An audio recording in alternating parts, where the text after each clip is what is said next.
What if I were to tell you that the so-called confidence issue that you're facing isn't a confidence issue? What if I were to tell you the reason you crash and burn and never demand what you're worth is because of a neurological glitch that's happening in your brain? What's happened is that your amygdala never got the memo that minor social friction is not the same as getting bitten by a snake. So as a consequence, you tend to run nice guy subroutines where you become compliant, agreeable, and take the world's burdens on your own shoulders. What if I were to tell you that you don't have to go through your life not demanding what you're worth? You don't have to become some kind of jerk about it, but you do need to turn down the RPMs in your head. What I mean about the RPMs in your head is that most people run at an idling speed in their brain of around, shall we say, 1500 RPM, revolutions per minute. But some of us run 5,000 revolutions per minute. And because we're so used to doing it, we feel that this is what normal feels like. But this isn't what normal feels like. What normal feels like is to get those RPMs down to an acceptable level.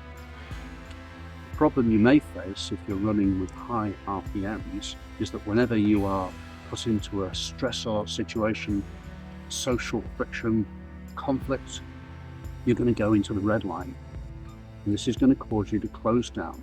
And it's going to compound the agreeableness because you're going to agree to things that you never intended to agree to. Now imagine that 5,000 RPM as a sound in your head or a hum. What you're going to do constantly is try to be nice. You're going to try to fix the hum by offloading and taking on other people's burdens, problems, troubles, and responsibilities. You're going to find it difficult to say no. Because you find it difficult to say no, you're now creating a feedback loop in which you're attracting people who like people who don't say no. The data suggests that if you're running at 5,000 RPM, then you're going to be running a nice guy subroutine to try and cope with it. The data suggests that you're going to call it all sorts of things. You're going to label it imposter syndrome. You're going to label it confidence issue. You're going to label it nice guy syndrome. But the truth is, it's not a personality issue. It's not a confidence issue. What has happened is your amygdala has trained you to accept fight or flight as the norm. And so you are always close to the red line. The data also suggests that minor social friction, as far as your subconscious and your evolved brain is concerned, is the same as being attacked by a tiger.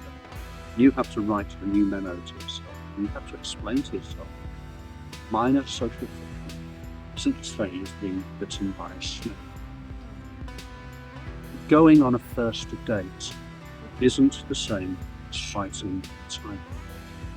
Unless, of course, you get lucky.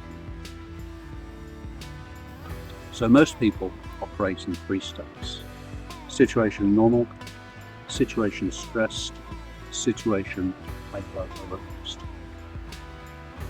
However, if you're running a 5,000 RPM brain, you are usually in situation stressed, leading into situation aroused, which is causing problems.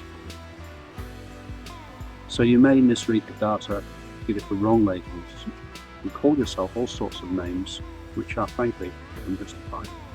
And there is a fix. I'm not saying it's a quick fix, but there are fixes that you can implement. For example, you can download the Recalibrate audit, so desire. And so reading the data, it's very tempting to say that you have a personality issue, or that you have some kind of personality glitch. But it isn't. It's a neurological glitch. It's an evolved response to fight or flight. And there are ways that you can tame this beast. And there are ways to overcome this issue. And I'd like to leave you with one final thought, which is, whatever it is you dare to do or dream, you can. Begin it now.